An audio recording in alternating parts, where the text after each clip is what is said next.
j'espère que vous allez bien. J'ai un peu hésité à faire cette vidéo parce qu'il est un peu tard dans l'année pour faire un récapitulatif 2024, mais bon, j'avais envie de garder une trace de mes lectures parce que ça faisait très longtemps que j'avais pas lu autant ces dernières années et que j'ai quand même trouvé quelques pépites, dont certaines qui quand même commencent à construire mon avis de lectrice et mes goûts, donc j'avais envie de partager ça avec vous. On va pas trop tarder à commencer parce qu'il y en a énormément, mais je voulais passer rapidement sur ceux que j'avais pas appréciés cette année, afin d'éviter de passer trop de temps sur du négatif et de plutôt se concentrer sur le positif, ma foi. Alors, il y a celui-ci, donc le journal d'un country prosecutor, qui a été écrit par Tafik al-Hakim, qui est un classique de la littérature africaine, semble-t-il. C'est un Égyptien. J'ai pas du tout aimé. Par contre, ce qui avait été hyper intéressant avec ce livre, c'est qu'on l'avait lu pour un book club et la discussion que ça a engendré était très intéressante sur le colonialisme, la pression de la société, le capitalisme et dans quel système on était. Et là-dessus, j'avais trouvé ça très intéressant. Et moi, ça m'avait fait réfléchir sur le rôle de l'État vis-à-vis de ses citoyens. Et du coup, j'étais quand même ravie d'être en France. Voilà. Donc, on va les mettre là-bas.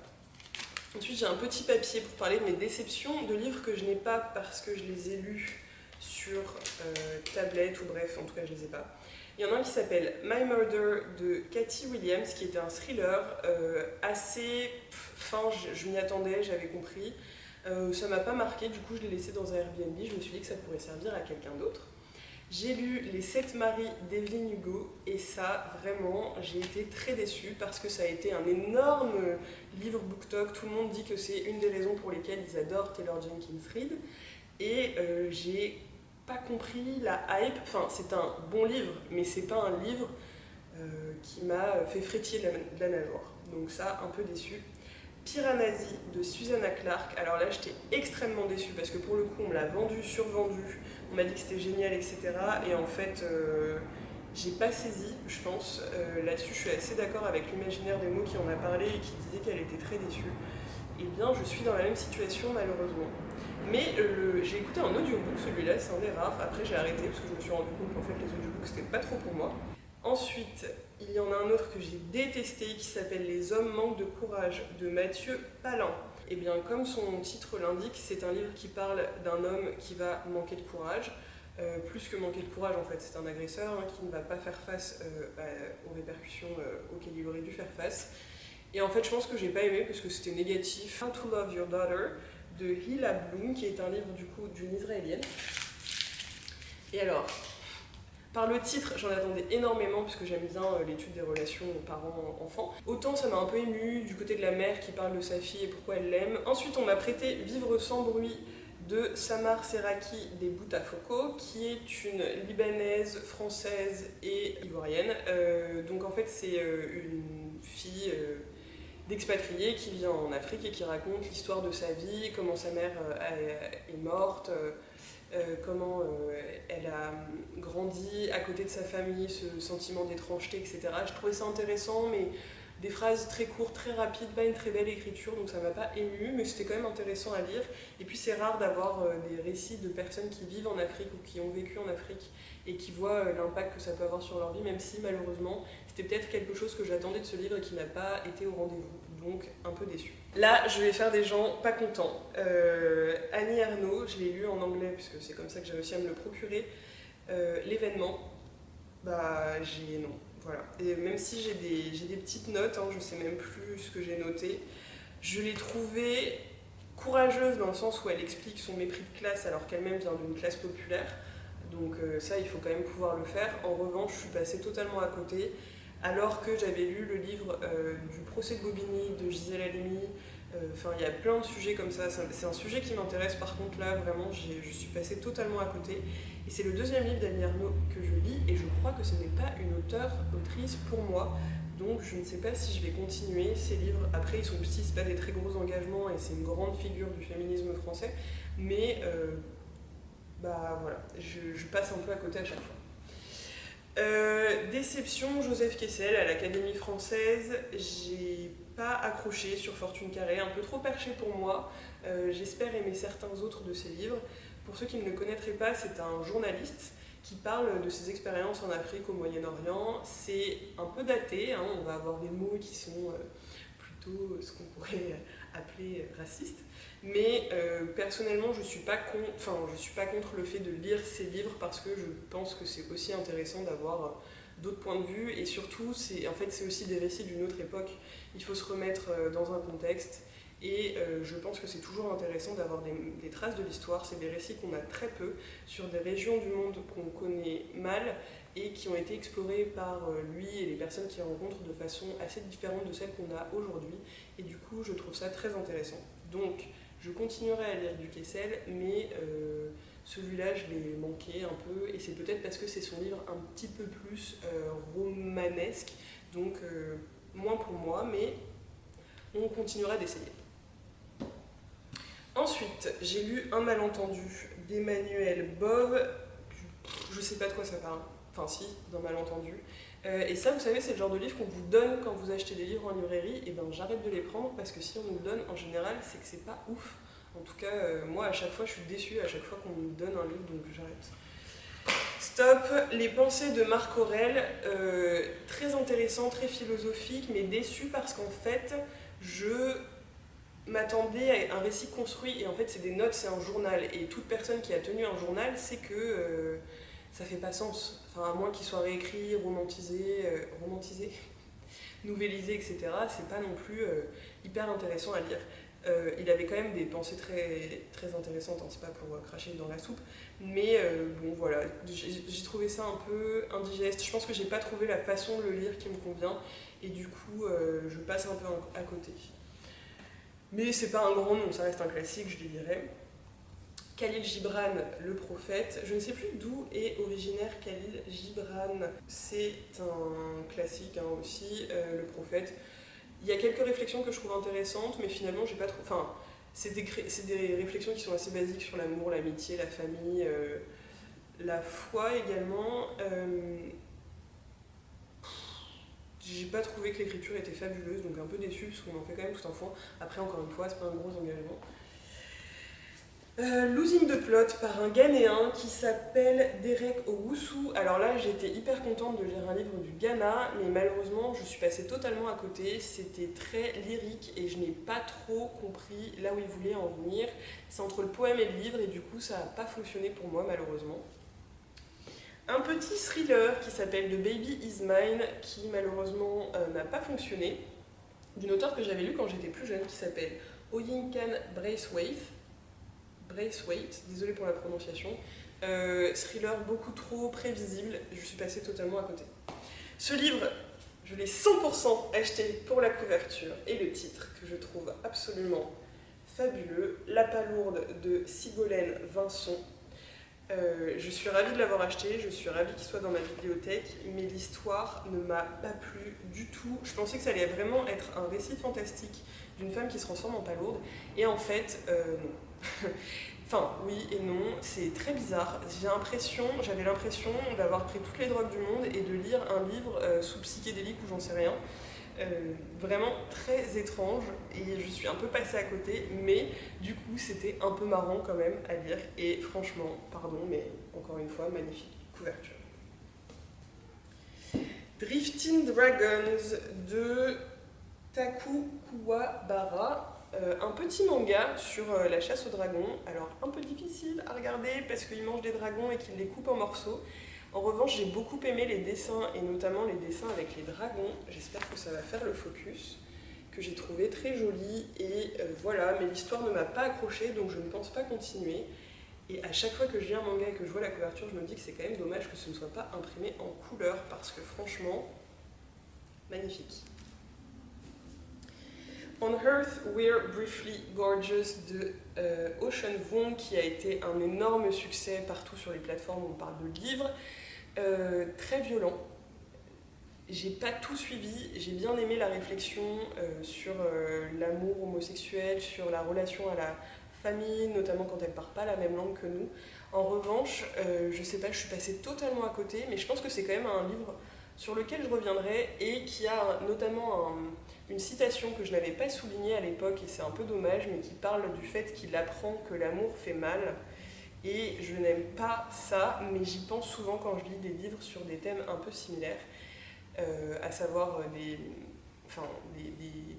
hommes homosexuels qui racontent leur vie, et surtout dans des systèmes oppressifs. Donc malheureusement, je suis un peu passée à côté, mais j'ai encore bon espoir qu'en le relisant, j'aime plus. Before the Coffee Gets Cold, je vous en ai déjà parlé, j'ai eu l'impression qu'on m'a volé mes émotions en utilisant des procédés basiques, donc ça pour moi c'est un grand nom. Là vous ne verrez pas, mais c'est Never Let Me Go dans une très jolie édition que je me suis offerte parce que c'était en magasin seconde main de Kazuo Ishiguro qui a aussi écrit Clara and the Sun. J'avais pas du tout aimé Clara et le Soleil, enfin pas du tout, j'avais pas accroché. L'histoire a tellement de potentiel mais elle est pas développée, du coup c'est une étude de caractère mais ça m'a pas tellement intéressée. La biographie de Matthew Perry que j'ai trouvée très mal écrite mais qui fait quand même beaucoup de peine parce que voilà, il était avec ses addictions, il était malade. Je suis quand même contente pour lui parce qu'il dit qu'il voulait écrire ce livre, que c'était important pour lui, il a pu le faire avant de mourir. Donc j'ai trouvé ça bien. Par contre, j'étais un peu choquée d'apprendre qu'il avait été rédigé à 6 mains et de voir autant de répétitions. Et en même temps, je me suis demandé si c'était pas performatif pour dire que voilà, quand on est alcoolique, on est un peu toujours dans la même boucle et on répète un peu toujours la même chose. Je ne sais pas. Si c'est le cas, bien joué, sinon pas très agréable à la lecture. Donc malheureusement, je suis passée un peu à côté, mais quand même contente de l'avoir lu. Grande déception. Je voulais une comédie romantique absolument mignonne. On m'avait dit oui, si vous aimez bien les films comme dans les années 90, les films d'amour, vous devez lire romantique comédie et tout. Non. Alors pas du tout, c'est écrit par un homme qui n'a rien compris aux femmes, je pense, hein, franchement. Boring, boring, boring, boring, boring. Boring. Ok, et là c'est un Neil Gaiman, je voulais commencer cet auteur par un... Ah bah regardez sur quelle page on tombe, comme c'est joli. Je voulais commencer par un dessiné de lui, donc c'est ce que j'ai fait, ça a été un peu un flop, j'ai pas du tout accroché, c'était mon premier livre d'ailleurs de 2024, mais bon, je suis passée un peu à côté, peut-être que je le relirai, on verra. Voilà pour les mauvais moments. Après, je voudrais vous parler des BD. Parce que j'ai trouvé quelques petites pépites. Mince, il y a aussi des BD qui m'ont pas trop plu. Alors, celle que je n'ai pas avec moi, c'est Fangs de Sarah Anderson, que j'ai trouvé absolument adorable. Une histoire d'amour entre un petit vampire et un petit loup-garou. Absolument très très cute. Un autre, on s'en fiche. Alors, découverte des BD d'horreur avec les mangas de Junji Ito. J'ai adoré une critique du capitalisme à travers des escargots. Que demande le peuple? Attention, ça fait peur. Ouais, oh là là, j'adore. Non mais je vais peut-être pas vous les montrer, si je vais vous les montrer. Ça fait flipper, mais je trouve ça hyper stylé, donc je l'ai lu le soir dans ma chambre et tout, c'était trop bien. J'ai adoré et j'ai envie de lire plus de cet auteur, donc vraiment je vais en racheter et c'est très très chouette de pouvoir avoir des mangas qui sortent un peu de l'ordinaire. Il nous appelait les ennemis du gars de Star Trek. Quand j'ai appris ça, donc qui s'appelle George Takei, et qui est en fait un descendant de japonais, donc ses deux parents sont japonais, qui ont émigré aux États-Unis, et on apprend l'histoire des camps où aux États-Unis ils ont parqué les Japonais dans des camps, donc horrible. Franchement, l'histoire horrible, mais très touchante parce que racontée d'un point de vue d'un enfant. Par contre, l'apologie américaine à la fin, non merci. Aldo Brando, donc là, je vous avais conseillé une librairie qui s'appelle Les Bulles en vrac, si je me souviens bien, à Paris, qui m'avait conseillé plusieurs bouts. Celle-ci, en revanche, j'ai adoré. J'ai trouvé ça adorable. C'est dans une période du Moyen-Âge, ça commence l'hiver, c'est un récit d'apprentissage. J'ai trouvé les dessins absolument magnifiques et franchement, j'ai été conquise et je le relirai. Et c'était un très bon moment. Vraiment, j'ai tellement chou. Tellement chou. J'adore. Aldo Brando. Voilà, si jamais vous avez l'occasion, n'hésitez pas, sautez dessus, mais je crois qu'il ne l'édite plus.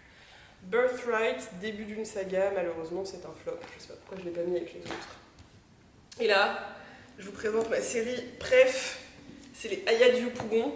Donc c'est une BD qui est écrite par une Ivoirienne et qui parle de Aya qui habite à Yopougon, c'est un quartier d'Abidjan, et qui grandit dans les années 70 et qui va nous raconter comment elle fait la fête. Et en fait, j'ai lu pour la première fois il y a 2 ans, donc en 2023, et j'avais acheté les 7 premiers tomes et le 8e est sorti. Je n'ai pas pu attendre qu'il ait la couverture floppy là, et je l'ai racheté, mais du coup pour le lire j'ai relu tous les Aya du Yopougon et du coup c'était fameux. Je trouve ça tellement drôle, l'humour, on entend presque l'accent ivoirien, les expressions des années 70, les décors, les vêtements, c'était vraiment, mais j'adore cette BD, elle est géniale, je ne peux que vous la recommander. Et du coup c'est une BD de Marguerite Abouet qui a été, je crois, adaptée en film ou en dessin animé et qui est génialissime. Courez l'acheter, c'est fantastique. Je vais peut-être vous parler d'une autre BD, c'est L'Oré Olympus, que j'ai adoré. Donc une mise en BD du mythe de Hadès et Perséphone, SOS Hadès, meilleur copain de l'univers, ou plutôt de l'enfer. Les dessins sont tellement choux. Voilà, mais en fait j'ai appris qu'il était disponible sur internet gratuitement, donc je n'ai pas pris le temps d'acheter les autres volumes, je l'ai lu directement en ligne et donc je suis bien en avance sur la série comparé à ce qui a été édité. Mais un câlin, ça a vraiment fait tout mon mois de février, le début de mon mois de mars, la fin de mon mois de janvier. Je lisais ça en permanence, c'est un câlin, c'est... Et pourtant ça commence sur quand même un énorme trigger warning, je vous laisse regarder les thèmes, mais horrible, mais oh là là, l'histoire d'amour, d'amitié, les enjeux bien sûr, hein, qui sont mondiaux, qui se jouent, et puis un peu de mythologie dispersée par-ci par-là, c'est quand même fabuleux. Donc franchement, j'ai adoré L'Oré Olympus et j'ai lu les tomes 1 à 7. J'ai lu la trilogie de Philippe Pullman qui s'appelle Les Royaumes du Nord, La Tour des Anges et Le Miroir d'Ambre, et c'était à l'époque où on écrivait des livres pour enfants sans les prendre pour des gros débiles. Et du coup, c'était hyper violent, il y a des enjeux énormes, et il y a surtout un moment où un des personnages principaux va saigner pendant 200 pages. J'ai trouvé ça tellement bien fait, tellement drôle, le lien avec leurs petits démons, parce qu'en fait, c'est 2 enfants qui sont chacun dans des univers parallèles, donc on change d'univers, on change de temps, ils ont des petits démons qui sont accrochés à eux, il y a un rôle aussi, il y a une histoire de discussion quand même entre le rôle des parents et le rôle des enfants, et oh là là, non, j'ai trouvé ça génial, le froid, le chaud, les différentes époques et tout, c'était vraiment fantastique. Donc ça c'était une recommandation qu'on m'avait fait, c'était la série préférée d'un proche. Je l'ai lu et j'ai adoré, et franchement, pour le voyage et pour les éclats de rire, parce que vraiment 200 pages de sang, le gars aurait dû mourir, hein, qu'on se le dise. Ça, c'était génial. Alors, après, on va passer à une de mes catégories préférées, à savoir la littérature fiction. Donc là, j'ai lu Frères d'âme en anglais. Je n'avais pas compris que c'était Frères d'âme, du coup, je l'ai relu parce que je l'avais déjà lu en français. Et à chaque fois, ce livre de David Diop, Sénégal, à chaque fois, ce livre, c'est un énorme top. Je le trouve fou. La traduction m'a provoqué exactement la même chose que la version française, originale donc. J'ai trouvé ça fantastique. Le personnage est hyper touchant, ça traite du drame des tirailleurs sénégalais qui ont été envoyés en France pour faire la guerre. Et il y a un petit côté mystique à un moment qui est assez intéressant, et pareil, ça soulève des questionnements quand on le lit avec d'autres personnes, pour savoir mais est-ce que tu penses que c'est ça ou est-ce que tu penses que c'est ça. Donc il y a un petit aspect aussi, pas thriller, mais vraiment de savoir ce qui se passe et ce qu'on fait et ce qu'on comprend. Donc ça, 100%, je recommande. D'ailleurs là j'ai trié par origine des écrivains. Donc là on est dans la partie Afrique. Bon, c'est en anglais, d'origine ghanéenne. C'est, je pense, un des plus beaux textes que j'ai lus cette année, et j'ai oublié de le mettre dans mon top. Et franchement, je le regrette. C'est tellement, tellement, tellement poétique. Je vais le relire cette année parce que j'ai été subjuguée. Je l'ai dévoré, et à la fois, j'ai trouvé ça fascinant parce qu'en fait, Caleb Azuma Nelson, c'est lui qui met le ton, c'est lui qui met le rythme. C'est comme Claire Keegan, il est fantastique. Hangman, j'avais compris ce qui se passait dans l'histoire, donc ça a été un peu décevant. En revanche, j'ai trouvé ça bien fait, j'ai beaucoup annoté. Ah oui, si vous êtes Si vous aimez pas les gens qui annotent leurs livres, il ne faut vraiment pas suivre ma chaîne, puisque moi je les détruis, je les plie, je plie les pages, je souligne, je mets des post-it, je dessine, enfin bref. J'avais deviné ce qui était en train de se passer. Du coup, j'étais pas hyper genre oh là là, qu'est-ce qui va se passer? Oh, mon Dieu, mais c'est incroyable. Par contre, j'ai suivi l'histoire avec intérêt, je l'ai lu assez rapidement, je crois que je l'ai dévoré, hein. Ça fait un peu moins de 200 pages, voilà, ça fait 200 pages. J'ai lu en 1 ou 2 jours, j'ai vraiment beaucoup aimé. Pas un énorme coup de cœur, mais assez agréable. Ama Asante Diaka, auteure ghanéenne, qui a d'ailleurs monté la maison d'édition qui a édité son propre livre. Celui-là, ça n'a pas été un énorme coup de cœur, mais j'ai trouvé qu'elle était très courageuse pour écrire ce qu'elle écrit. Parce qu'en fait, elle critique le gouvernement, et de toute façon, quand vous lirez un livre d'un auteur africain, franchement, je ne veux pas sortir des statistiques pourries, mais moi, quasiment tous ceux que j'ai lus, il y avait une critique politique de la part des écrivains, et je trouve ça courageux parce qu'on est quand même dans un système un peu compliqué parfois. Bref, et du coup, elle, dedans, elle parle notamment d'un couple qui s'aime, qui veut des enfants, et d'une femme notamment qui va refuser d'avoir des enfants malgré le fait qu'elle en veuille parce qu'elle n'a plus d'espoir dans son pays à cause de la corruption, à cause de l'éducation, à cause de toutes ces choses qui font notre quotidien et qu'on prend parfois pour acquises. Et là-dessus, je l'ai trouvée très forte et c'était la première fois que j'avais un texte aussi bien écrit et en tout cas aussi clair sur ce genre de problème, et vraiment ce fait de renoncer à un rêve qu'on a et à un couple, donc à une personne qu'on aime et à ce qu'on aurait pu être ensemble. J'ai trouvé ça tellement horrible que ouais, ça m'a beaucoup marqué. Donc bravo à elle. Ensuite, la dernière de la liste, c'est une auteure nigériane et c'est un de mes tops, j'ai adoré. So We Were Girl Once, c'est l'histoire, donc c'est une série, mais j'ai pas lu le premier, je le lirai cette année. Ça parle de 3 jeunes femmes qui sont ici et qui sont amies. Ça parle d'un retour au pays quand on s'est expatrié, donc là à Londres. Ça parle d'amitié, d'amour, de famille, de ce qu'on veut dans la vie, de politique, et ça traite du sujet horrible qui s'est passé au Nigeria dans les années 2010, et je n'ai plus la date, je suis désolée. Il y a eu une tuerie de la police sur des citoyens. Et ça a traumatisé le pays, ça a traumatisé la sous-région ouest-africaine, à raison, parce que c'est quand même... On est quand même dans une extrême là, qu'il faut pas exagérer, quoi, on tire pas sur ses citoyens. Et c'est très bien amené dans le livre, et ce que j'ai beaucoup aimé aussi à travers ce livre, c'est qu'au-delà de traiter des sujets lourds, elle les traite avec un humour que j'ai trouvé mais absolument fantastique, cet humour nigérian où pareil on entend l'accent, on entend la langue, j'ai trouvé ça fantastique, on entend le slang aussi anglais avec leur day et leur... J'ai trouvé qu'il résonnait aussi beaucoup pour des gens qui sont en fin de vingtaine ou en début de trentaine et qui cherchent un peu ce qu'ils veulent faire, qui savent pas trop où est leur place. J'ai trouvé ça hyper pertinent, donc n'hésitez pas à aller l'acheter et faire un peu la lumière à cet auteur que qui je trouve mérite de la force. Donc voilà, Awanose Odafen.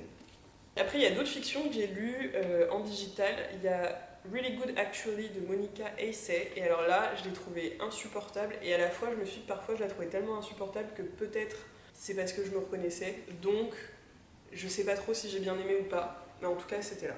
Ensuite, j'ai lu Stillborn de Guadalupe Nettel, qui est sud-américaine. Alors, c'est ça que j'attendais quand je parle de relations parents-enfants, où c'est compliqué, où on essaye de comprendre, où pareil, c'est quelqu'un qui se cherche, etc. Ça, c'est un bon livre, et c'est un livre, je pense, que je vais acheter pour l'avoir en physique, parce que je fais partie de ces gens qui aiment bien avoir en physique leur livre, et que je relirai. Mais c'est vrai qu'à ce moment-là, quand je l'ai lu, ça m'a un peu trop émue. Donc j'ai un peu mis dans un coin de ma tête et j'ai oublié, mais plus j'y pense et plus je me dis que ça m'a quand même pas mal marqué. Donc voilà. Une série tchèque, Agosta Christophe, donc qui est une autrice. J'ai lu la trilogie des jumeaux, ou la trilogie du cahier noir, je sais pas comment ça s'appelle. Fantastique, absolument perché, mais fantastique. Et après d'elle, du coup, j'ai voulu continuer à lire et j'ai lu hier. Et là, j'ai trouvé que c'était une redite avec la trilogie qu'elle avait éditée. Donc je pense qu'elle a écrit hier en premier. Et ensuite, elle a fait la trilogie et elle l'a beaucoup plus creusée. Et là, je ne peux rien vous dire, à part d'aller le lire, parce qu'il y a des scènes qui sont assez bizarres, hein, on va pas se mentir, surtout dans les 2 premiers livres, mais tout fait sens au 3e, et franchement, on est accroché du début à la fin. Et puis, c'est des très petits livres, hein, je crois que ça fait 120 pages, donc n'hésitez pas. Et on peut les trouver sur internet gratuitement, c'est comme ça que je les ai lus sur Internet Archive, donc je vais vous le mettre en barre d'infos. Ensuite, j'ai lu La duologie des dieux de Bernard Werber. Bon, Werber, toujours un bon moment. J'avais commencé avec lui, avec la trilogie des fourmis. Ça, j'avais vraiment beaucoup aimé le travail sur les fourmis. Là, c'est plus sur ce qui se passe après la mort, avec les différentes croyances qui existent. Et il a pris la croyance où il y avait les 7 niveaux à passer. C'était assez intéressant, mais c'est vrai que je me suis lassée après le 2e, je l'ai quand même lu. Et puis, c'est quand même toujours le même format, donc j'ai trouvé ça un peu lassant. Je sais pas si j'en lirai d'autres de lui, du coup. J'avais aussi lu la série des micro-humains que j'avais bien aimé et qui m'avait fait flipper parce que je l'ai lu avant le Covid. Et en fait, bon, autant dire que c'était réminiscent quand on a vécu le Covid, quoi. Aristote et Dante découvrent les secrets de l'univers. C'est encore une histoire de jeunes hommes qui tombent amoureux et c'est d'une douceur extrême. C'est aussi pour les jeunes adultes et j'ai trouvé ça vraiment très mignon. Encore une fois, on essaye de comprendre ce qu'on est. La famille est très ouverte, très sympa, c'est doux à lire, c'est très agréable. C'est mexicain et je crois que c'est un de mes premiers livres écrits par une auteure mexicaine. Donc, on passe à des auteurs qui écrivent plutôt sur des thèmes asiatiques. Oui, je n'en ai que 2 malheureusement, donc ça c'est une relecture, c'est mon top aussi. Vraiment, ce livre ne cesse de me subjuguer, ça s'appelle La fille de la supérette, de Sayaka Murata, qui a été un énorme livre aussi sur les réseaux sociaux. Et j'ai trouvé, bon, au-delà du fait que l'édition Folio soit absolument magnifique, l'histoire, j'ai pris des notes, comme je vous disais, mais alors là, chaque page a une annotation. C'est fantastique, j'ai 25 000 petits papiers. J'ai passé 2 heures avec ce livre pour l'annoter. Plaisir. Plaisir, amour, transe. Je pense que je vais le relire. Vraiment, et j'aimerais tout lire de cette auteure, elle est fantastique. Courez-y, et vraiment c'est un petit engagement aussi. Si vous n'aimez pas la première fois, essayez de le relire. Parce que franchement, moi, la première fois flop, la 2e fois, top. Wandering Soul de Cécile Pin, que pareil j'aurais aimé lire en français, puisque c'est une autrice qui écrit en français. Mais peu importe, sur l'histoire des boat people qui doivent faire un choix qui est terrible entre la France et les États-Unis quand ils émigrent sans savoir en fait quel choix ils sont en train de faire. Et entre la France et les États-Unis, non, entre l'Angleterre et les États-Unis. Et comme ça va les poursuivre, plus leur histoire de famille absolument tragique forcément, puisqu'on doit tout suivre en fait, la guerre du Vietnam, on fuit tout, on abandonne tout, notre famille, nos parents, nos frères, nos sœurs. Je pense que ça a été extrêmement difficile à écrire pour Cécile Pin, parce qu'elle a dû, dans le livre, utiliser plusieurs types de médias pour, j'ai l'impression, soulager la peine d'écrire l'histoire d'ancêtres, ou peut-être c'est moi qui projette dessus, mais en tout cas c'est l'image que ça m'a renvoyée. J'ai trouvé fantastique, j'ai adoré, je vous en ai parlé sur ma page Instagram, j'en ai reparlé quand j'ai fait mon top 2024, et vraiment ce livre il est fantastique, je le relirai. Pareil, ça se dévore. Ça m'a pris 24 heures parce que je ne pouvais pas le lâcher. J'ai trouvé ça fantastique. Et l'édition française est très belle. C'est un très joli rose. Gaspard Huss. Bon, ce livre, j'ai trouvé assez drôle. Hein. C'est sur des clichés d'école d'ingénieurs agronomes. Ma personne, quoi. Du coup, j'ai trouvé ça assez marrant. J'avais l'impression de lire sur mes potes, mes collègues d'école, et du coup, j'ai trouvé ça assez fun. La fin est complètement génialissime d'absurdité. Enfin, voilà, c'est très bien écrit. Pareil, c'est un gros livre, mais qui se lit très bien. Et j'ai trouvé l'édition absolument fantastique. C'est pas du tout un gros livre. Il fait même pas 400 pages, mais qui se lit très bien. J'ai trouvé l'édition, d'ailleurs, je voulais dire, les éditions de l'Observatoire, fantastique. Un toucher agréable, un joli livre, une couverture sympa, pas de fioritures, franchement, on aime. Voilà. Donc ça, pareil, c'était un très bon moment, et ça m'a beaucoup fait rire et beaucoup fait penser à mes copains. Coucou si vous passez par ici. Encore une histoire d'amour homosexuel, dis donc, j'en ai eu beaucoup là cette année. Trop bien. Comme quoi, on n'a pas besoin d'attendre le mois de juin. Hein. Anyways, donc ce livre, j'enlève Dust Jacket. Small Joys de Elvin James Mensah, qui est aussi d'origine ghanéenne, mais qui habite en Angleterre. Alors, Elvin, bah merci Elvin, hein, tu m'as fait fondre le cœur. Cette amitié absolument incroyable, ce groupe d'amis qu'on suit du début à la fin, leurs réflexions sur l'amour, l'amitié, la façon dont ils soutiennent. Il y a aussi un thème sur la gestion de l'angoisse. J'ai trouvé ça vraiment trop cool en fait, j'ai trouvé ça tellement bien écrit, pareil je l'ai dévoré, j'arrivais pas à le poser, je trouvais ça tellement bien écrit, tellement touchant. Donc vraiment, Small Joys, allez-y, c'est top. Ensuite, j'ai lu Cléopatra and Frankenstein de Coco Mellor, pareil, qui a fait un gros boom. Et ben je m'attendais pas du tout à ça m'a un peu traumatisée, voilà. Donc je tiens à vous le dire, j'enlève encore une fois la Dust Jacket parce que je trouve ça moche. Je suis extrêmement déçue d'ailleurs de ne pas avoir l'édition avec l'image dessus. Bon du coup c'est moche, mais c'est pas grave. Regardez, c'est très rose, ça n'est pas très joli. Bref, j'ai quand même à noter plusieurs choses parce que Franck est absolument adorable. Il est d'une douceur avec elle, il est tellement gentil.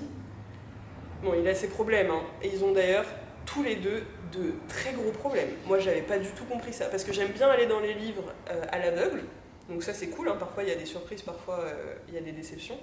Mais alors là, j'étais vraiment pas prête pour la violence qui allait infiltrer leur relation, alors que le début, je me suis dit oh, ça va être la plus belle histoire d'amour que j'ai jamais lue. Non, non, non, elle prend ton cœur, tu vois, elle est comme ça, elle met de l'oxygène, du sang, de l'amour et tout, et après elle te le détruit. Je vous laisse découvrir. J'ai quand même passé un très bon moment, au point où j'ai acheté son nouveau roman Blue Sisters que j'entends lire cette année, et plutôt rapidement.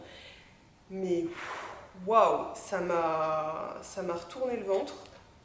Par contre, il y a une phrase dans ce livre dont je n'arrive pas à me défaire, que j'ai trouvée très belle.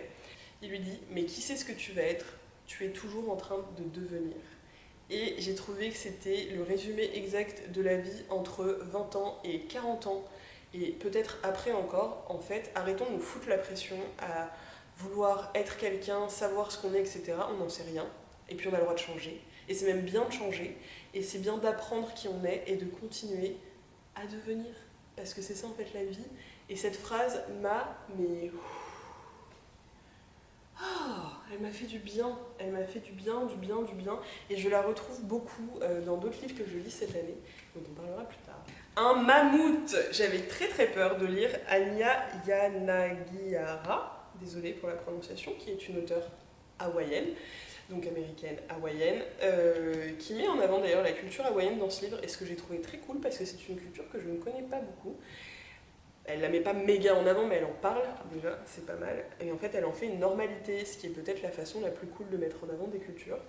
C'est un livre qui est divisé en 3 parties, en 3 livres en réalité, qui se passent dans 3 siècles différents, mais qui n'ont rien à voir les uns avec les autres. Et moi, celui qui m'a ému, c'est le 3e livre, qui fait la moitié du livre, voilà. C'est ce petit bébé. La relation entre un grand-père et ses enfants, je trouve ça, et ses petits-enfants, pardon, je la trouve magnifique. Mais alors dans la 3e partie, c'est un autre niveau d'amour. Vraiment, c'est dans tout le livre, de toute façon, c'est de l'amour inconditionnel, c'est des histoires d'amour, c'est des histoires de famille qui sont très difficiles mais très belles. Et vraiment là-dessus, j'ai adoré, ce qui m'a presque donné envie de lire A Little Life, mais est-ce que j'ai le cœur assez accroché? Parce que je suis pas sûre que ça me... Je suis pas sûre que ça me plaise quand je lis le synopsis et tout, enfin synopsis résumé. Donc n'hésitez pas à me dire d'ailleurs si vous avez lu A Little Life, ce que vous en avez pensé. Ensuite, je vais vous parler de récits... Bon bref, j'ai eu la chance d'aller à Rome cette année. Du coup, j'avais acheté 2 petits livres, un sur le Colisée et un sur la basilique Saint-Pierre de Rome. Hyper intéressant. Je me suis dit qu'on parlait jamais des livres qu'on trouvait dans les musées, du coup je voulais vous en parler. Parce que moi, c'est mes trucs préférés en fait, d'aller dans les musées et d'acheter des bouquins. Et pour une fois, je les ai lus. Et franchement, je les ai trouvés très bien construits. Il y a plein de faits historiques, notamment dans le Colisée. Et c'était assez complémentaire. J'ai beaucoup aimé le fait qu'il y ait les photos des mosaïques, les reproductions, les explications sur les fouilles archéologiques et tout, j'ai trouvé ça trop trop cool, plus le plan, parce que c'est pas, voilà, c'est une merveille du monde, mais en fait quand on est là, à moins d'être historien ou passionné d'histoire, on n'y connaît pas grand chose, en tout cas moi j'y connais pas grand chose, donc ça j'ai trouvé ça trop cool. Et là pareil en fait, bon, déjà il y a des images à l'intérieur de la cathédrale qui sont absolument magnifiques, moi j'ai été bluffée par le travail de mosaïque. Si vous aimez les mosaïques, visitez la cathédrale Saint-Pierre, enfin vraiment, peut-être pas cette année parce que ça va être très cher avec le jubilé, mais magnifique. Donc voilà, deux petits lieux que j'ai trouvé trop cool. Et vive les bibliothèques des musées et merci aux gens qui prennent le temps de faire ces livres ultra complexes, ultra recherchés et qui doivent prendre des années à éditer. Donc ça, très très très cool.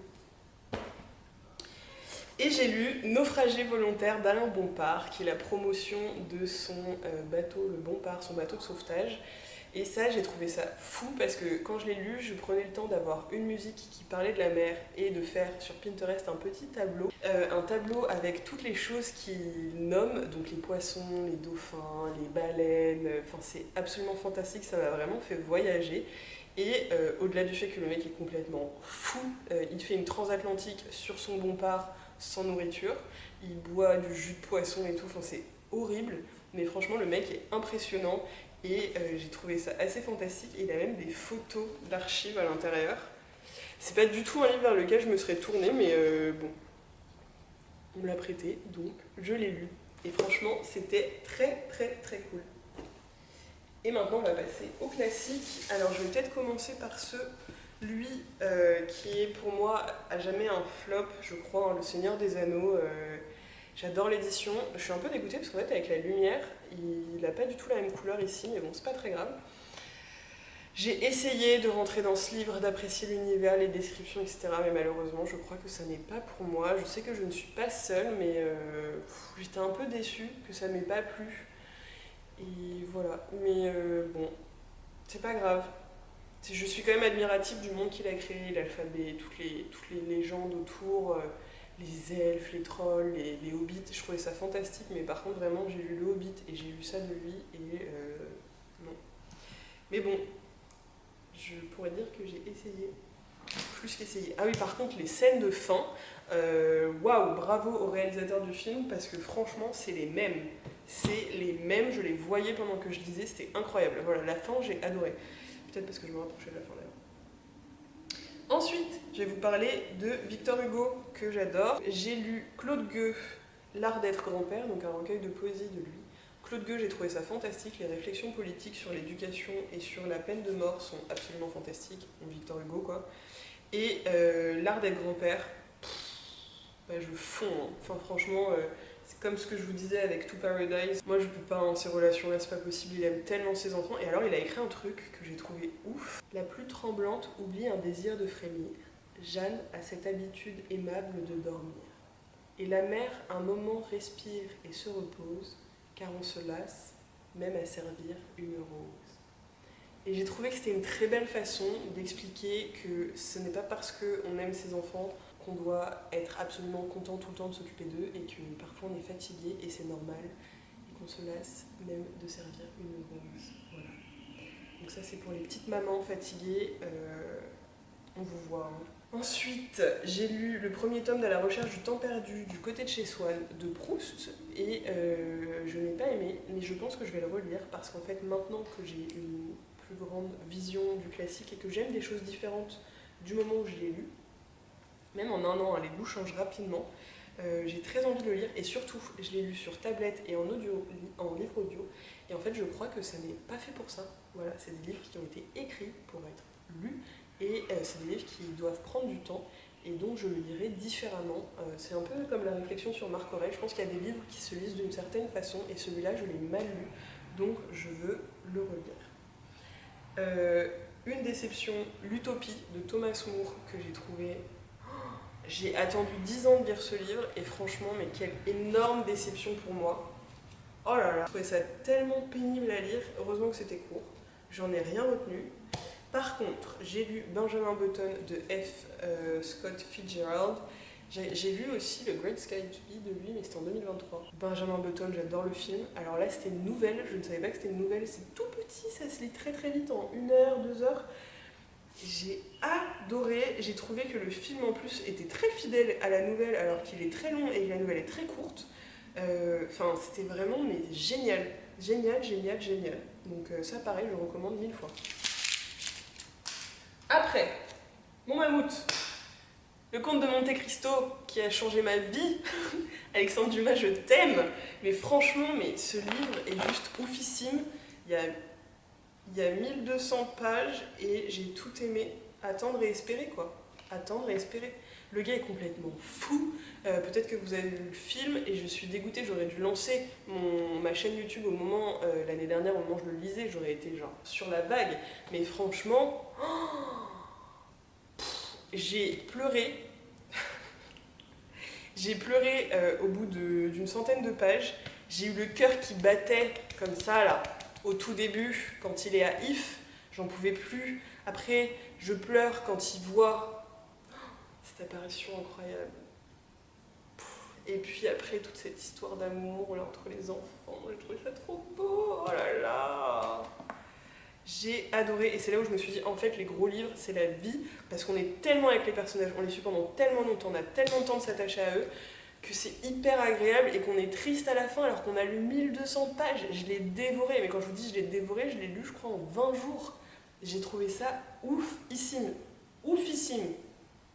Donc, de lui, mon prochain livre, ce sera soit Les Trois Mousquetaires si j'arrive pas à attendre, mais celui que j'ai vraiment envie de lire de lui, ça s'appelle Création et Rédemption. Et pareil, alors celui-là, oh, j'ai tellement hâte, mais tellement hâte. Et ça, vous l'aurez compris, c'est un de mes top. Incroyable. Dans la catégorie classique, j'ai mis Elif Shafak. Je ne crois pas qu'elle soit dans les classiques, mais moi je la mets dans les classiques, parce que cette femme sera dans les classiques. Elle est turque, je n'ai lu qu'un livre d'elle, mais elle a une prose qui est à tomber par terre. Je peux vous lire les Nikipit, mais je ne vais pas le faire parce que c'est en anglais et ma langue va fourcher. Ah si, ma mère est morte 2 fois. Bam, ça y est, on est intrigué, on est attrapé, on y va. On a des flashbacks, on a des trucs en avant, en arrière, c'est génial. J'ai été à fond, j'avais l'impression de devoir résoudre une énigme, et c'était un peu le cas. J'avais trouvé ce qui s'était passé. Mais les moments où elle raconte sa vie en enfance, elle parle de ses sœurs, elle parle de sa famille, et l'histoire d'amour à l'intérieur, mais à pleurer, mais ça pareil. J'ai pas mis de post-it sur l'endroit qui m'a touché, mais vraiment cette histoire d'amour, c'était mais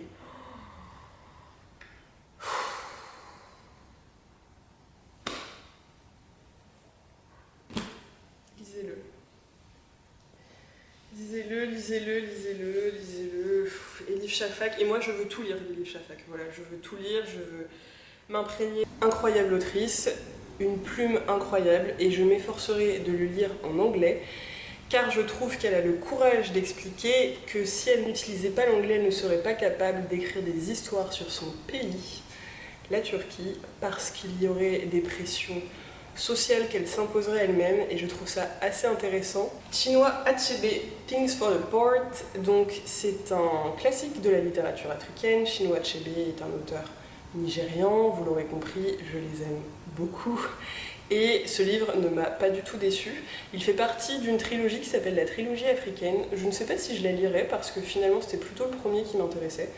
Ça m'a un peu bluffé parce qu'en fait ça n'est pas du tout un livre conventionnel. C'est très ancré dans le Nigeria rural, je dirais même villageois.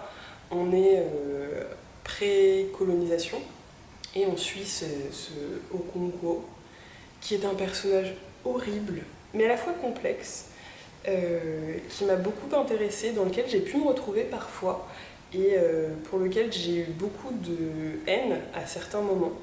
Il est d'une violence inouïe, je me perds un peu, mais enfin, ce que j'essaye de dire c'est que c'est un personnage qui est sombre. Malgré tout, on voit quelques failles et on essaye de comprendre pourquoi il est comme il est, mais ça reste le produit de son environnement, hein, et ça pourrait choquer, mais des discussions entre hommes où ils expliquent pourquoi ils ont battu leur femme et que tout le monde trouve ça normal parce qu'elle n'est pas rentrée assez rapidement du marché. Bon. Voilà. Mais à la fois, c'est la réalité. Et donc, En tout cas à l'époque ça l'était. Et donc j'ai trouvé ça très intéressant, très perturbant, mais très très bien écrit. Et le personnage, j'ai trouvé qu'il avait quand même poussé l'horreur en fait en écrivant ce personnage, mais je pense que c'était pas le but, donc c'est assez intéressant. Toni Morrison, qui est une autre autrice que j'aimerais beaucoup lire, mais que j'ai un peu peur de commencer, je l'avoue, parce que quand j'étais plus jeune, j'avais lu un de ses livres et je n'avais pas trop aimé, je crois que c'était Soula. Et ce livre est plébiscité. Donc je me suis dit, ok, commençons par celui-là, il est très joli, j'avais bien aimé, bien qu'encore une fois, c'est plus joli comme ça. J'ai noté quelques phrases, mais en fait je comprenais pas trop où on en est dans ce livre. Très joli orange.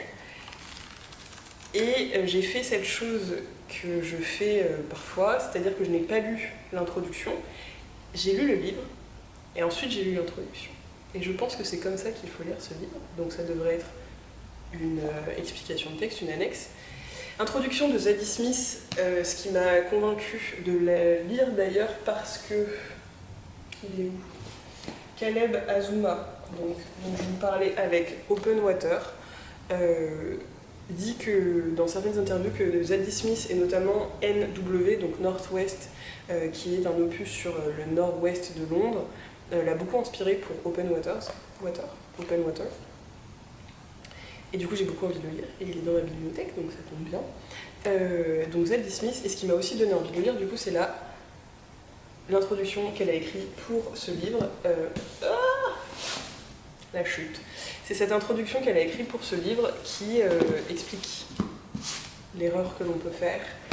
Et c'est une expérience sociale, donc je ne veux rien vous en dire, mais je vous enjoins à lire Récitatif et à y aller brusquement. Ne lisez rien dessus, lisez-le, puis cherchez des explications sur ce texte.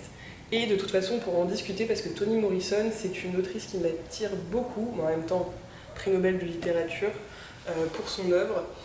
Elle nous a laissé peu de romans, mais d'une grande qualité, 12, il me semble, 12 romans et une nouvelle. C'est ce qu'écrit Zadie Smith dans ce livre. Donc c'est une œuvre qui est lisible, et je vais la lire, et du coup on en reparlera avec des spoilers dans la série que je ferai, Tout lire de Toni Morrison, puisque c'est ma nouvelle petite série. Si vous n'avez pas suivi, je vous mets la petite fiche là-haut avec une lecture de Claire Keegan.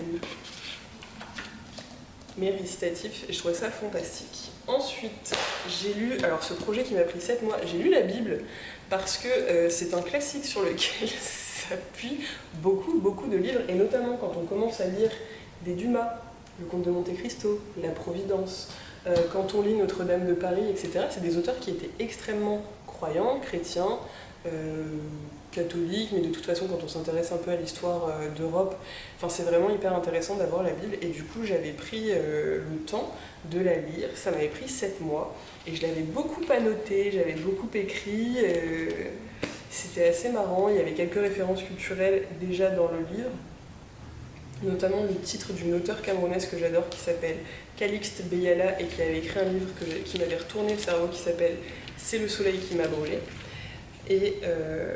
Et donc on le retrouvait dans la Bible. Mais bref, tout ça pour dire que j'ai lu la Bible et que j'étais très fière de moi de l'avoir terminée, parce que de la lire de la page 0 à la page 822, si je me souviens bien, oui, parce que j'ai tellement passé de temps avec. Donc ça, j'ai trouvé ça hyper intéressant et très fondateur pour les lectures autres, et notamment les classiques. En parlant classique, donc j'ai lu l'Iliade et l'Odyssée d'Homère. Je ne pense pas les relire de sitôt, mais je pense que là c'est plus un problème de mon côté. Ce sont des cantiques, ce sont des chants, et je pense qu'il y a une façon particulière de les lire que je ne connais pas, donc je réessayerai plus tard. Mais pour l'instant, voilà, ça m'a pas plus que ça. J'ai trouvé ça marrant d'avoir une histoire d'amour homosexuelle, parce que je m'y attendais pas, et en même temps, j'aurais dû, parce que à cette époque, c'était quand même plutôt commun. Et j'ai bien aimé les déchaînements de haine, les scènes de guerre et tout, mais je sais pas, ça m'a pas non plus attrapée. Après, j'ai une très mauvaise connaissance de la mythologie, et du coup, j'aimerais lire les Métamorphoses d'Ovide plus tard, pour histoire de me faire un peu une culture là-dessus.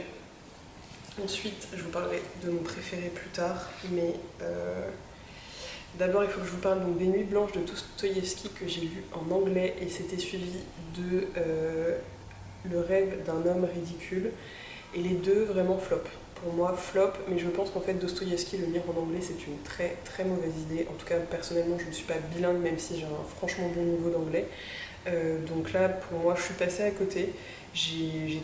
White Knight, tout le monde dit que c'est incroyable, que ça les a émus aux larmes. S'il vous plaît, expliquez-moi pourquoi, parce que là, moi, je suis passée totalement à côté. Et ça me déçoit un peu. J'aime pas trop quand je passe à côté des livres que les gens ont bien aimés et que c'est des livres que je pense que j'aurais dû aimer. Donc voilà, mais peut-être qu'encore une fois, c'est moi qui l'ai mal lu. J'aurais dû le lire en français aussi, je pense, mais bon, à ce moment-là, je n'avais que l'anglais sous la main. Donc voilà. Ensuite, je me suis farci La guerre et la paix de Tolstoï en 3 tomes. Alors ça, je vous conseille. La traduction est assez simple, ce qui est pas mal parce que comme on parle quand même beaucoup de guerre, beaucoup de... sans blaguer, on parle beaucoup de guerre, de stratégie, on décrit des batailles et du coup j'ai trouvé que c'était plus accessible comme ça. Évidemment j'ai lu en français parce que de toute façon du russe à l'anglais je vois pas trop l'intérêt. J'ai pris pas mal de notes, j'ai beaucoup aimé le 3e tome, ça a vraiment été mon préféré, c'est un peu la récompense en même temps après avoir lu plus de 600 pages de lire les 300 dernières. J'ai beaucoup aimé le début, j'ai beaucoup aimé la fin. Le 2e livre m'a un peu plus laissée indifférente, mais malheureusement, contrairement à l'autre livre de Tolstoï que j'ai lu cette année, je suis passée un petit peu à côté, bien que de nombreuses réflexions, et notamment sur la guerre, ce que c'est que de faire la guerre, patriotisme versus nationalisme, la différence entre l'amour de son pays et le fait de vouloir absolument tout défendre sans rien remettre en question. Ça, j'ai trouvé ça intéressant. J'ai trouvé ça marrant d'avoir le point de vue de Tolstoï sur la guerre contre les Français, puisque nous, forcément, on a plus le hurrah Napoléon, alors que lui, il le tue. Hein. Franchement, il n'est pas du tout fan du personnage, et bon, a raison vu l'histoire. Il y a certains personnages qui m'ont beaucoup touchée. Et j'étais très heureuse de leur trouver une fin heureuse. Voilà, mais c'est pas des personnages qui vont me rester en tête. Je suis contente de l'avoir lu, de savoir de quoi ça parle. J'ai lu avec une copine, donc on va pouvoir en discuter aussi, mais j'avoue que j'ai un peu oublié, en fait ça m'a pas trop marqué malheureusement. Je suis un peu déçue aussi. Bon, et enfin, le dernier de Léon Tolstoï, qui cette fois, là, vraiment, j'ai adoré. Anna Karénine, ça a été pour moi un énorme coup de cœur. J'ai été attrapée, je ne sais pas ce qu'il a mis dans ce livre, mais il m'a prise du début à la fin, j'étais dedans. Ça a duré des semaines et des semaines, je ne l'ai pas dévoré, je l'ai lu assez lentement. Ça se lit comme un tableau, ça se lit comme un débat politique à certains moments, comme une histoire d'amour, comme une critique morale. Et vraiment là pour le coup c'était pour moi du génie et j'ai beaucoup aimé. Et là je peux vous le lire parce que c'est en français, une réflexion assez avant-gardiste pour l'époque. Je crois au contraire, rétorqua Pestov, que ces deux questions sont intimement liées l'une à l'autre. La femme est privée de droit parce qu'elle est privée d'instruction, et le manque d'instruction provient de l'absence de droit. N'oublions pas que l'esclavage de la femme est si ancien que bien souvent nous sommes incapables de comprendre l'abîme légal qui les sépare de nous. Et là, je me suis dit, waouh, en fait, le gars a totalement compris pourquoi il y avait des différences à l'époque entre les hommes et les femmes, et il a fermé son caquet à tous les mecs avant là, qui étaient en train de leur dire que non, les femmes ne méritaient pas d'avoir le droit au divorce ou machin, parce que c'est un peu le thème du livre.